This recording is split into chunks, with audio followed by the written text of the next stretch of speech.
Welcome to Bible Together. Today is day 7, and we're reading Job chapters 14 to 16.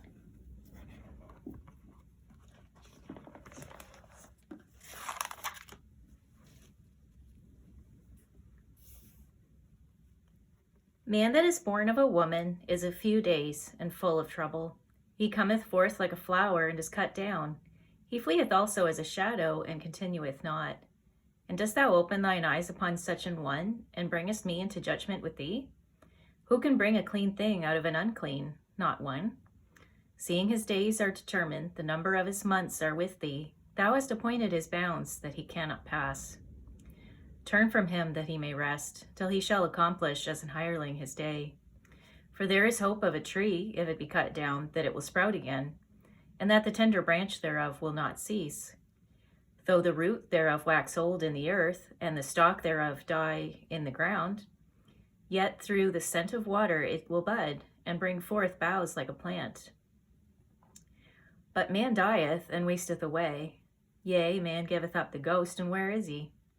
As the waters fail from the sea, and the flood decayeth and drieth up, so man lieth down and riseth not, till the heavens be no more. They shall not awake, nor be raised out of their sleep.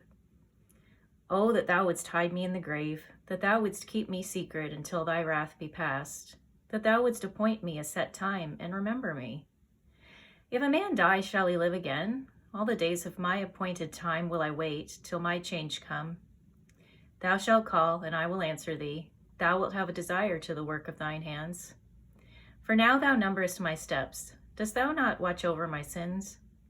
My transgression is sealed up in a bag, and thou sewest up mine iniquity. And surely the mountain's falling cometh to naught, and the rock is removed out of his place. The waters wear the stones. Thou washest away the things which grow out of the dust of the earth, and thou destroyest the hope of man. Thou prevailest forever against him, and he passeth. Thou changest his countenance, and sendest him away. His sons come to honor, and he knoweth it not, and they are brought low, but he perceiveth it not of them. But his flesh upon him shall have pain, and his soul within him shall mourn. Then answered Eliphaz the Temanite, and said, Should a wise man utter vain knowledge, and fill his belly with the east wind? Should he reason with unprofitable talk, or with speeches wherewith he can do no good? Yea, thou castest off fear, and restrainest prayer before God. For thy mouth uttereth thine iniquity, and thou choosest the tongue of the crafty.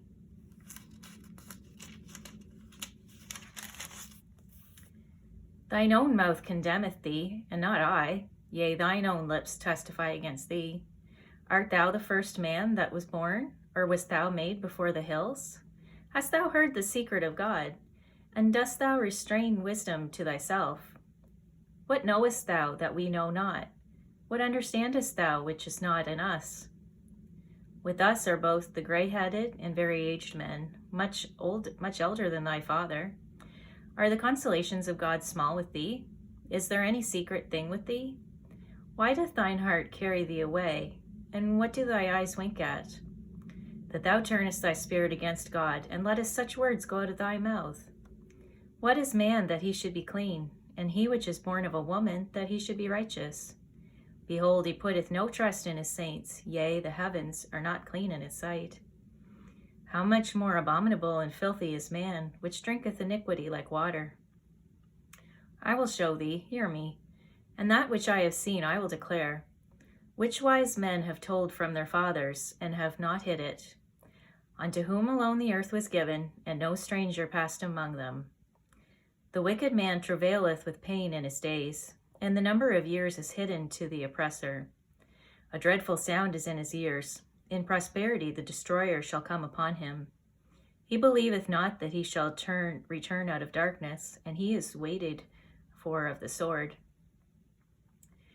He wandereth abroad for bread, saying, Where is it? He knoweth that the day of darkness is ready at his hand. Trouble and anguish shall make him afraid.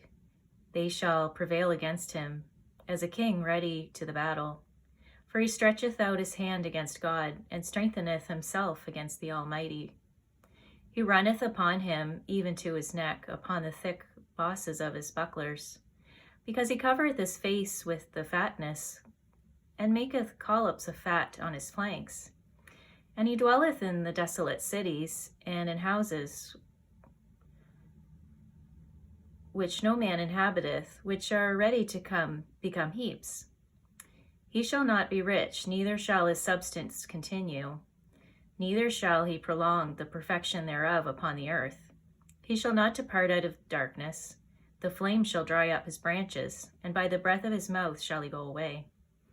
Let not him that is deceived trust in vanity, for vanity shall be his recompense. It shall be accomplished before his time, and his branch shall not be green. He shall shake off his unripe grape as the vine, and shall cast off his flower as the olive. For the congregation of hypocrites shall be desolate, and fire shall consume the tabernacles of bribery. They conceive mischief, and bring forth vanity, and their belly prepareth deceit. Then Job answered and said, I have heard many such things. Miserable comforters are ye all. Shall vain words have an end? Or what emboldeneth thee that thou answerest? I also could speak as ye do. If your soul were in my soul's stead, I could heap up words against you, and shake mine head at you. But I would strengthen you with my mouth, and the moving of my lips should assuage your grief. Though I speak, my grief is not assuaged, and though I forbear, when am I eased? But now ye hath made me weary, thou hast made desolate all my company. And thou hast filled me with wrinkles, which is a witness against me, and my leanness rising up in me beareth witness to my face. He teareth me in his wrath who hateth me, he gnasheth upon me with his teeth. Mine enemy sharpeneth his eyes upon me. They have gaped upon me with their mouth, they have smitten me upon the cheek reproachfully. They have gathered themselves together against me. God hath delivered me to the ungodly, and turned me over into the hands of the wicked. I was at ease, but he hath broken me asunder. He hath also taken me by my neck, and shaken me to pieces, and set me up for his mark. His archers compass me round about. He cleaveth my reins asunder, and doth not spare. He poureth out my gall upon the ground. He breaketh me with breach upon breach. He runneth upon me like a giant. I have sewed sackcloth upon my skin, and defiled my horn in the dust. My face is foul with weeping, and in my eyelids is the shadow of death. No, not for any injustice in mine hands, also my prayer is pure. O earth, cover not thou my blood, and let my cry have no place. Also now, behold, my witness is in heaven, and my record is on high. My friends scorn me, but mine eye poureth out tears unto God. Oh, that one might plead for a man with God, as a man pleadeth for his neighbor. When a few years are come, then I shall go the way whence I shall not return. Thank you for reading the Bible together with me. I'll see you on our next video for day 8.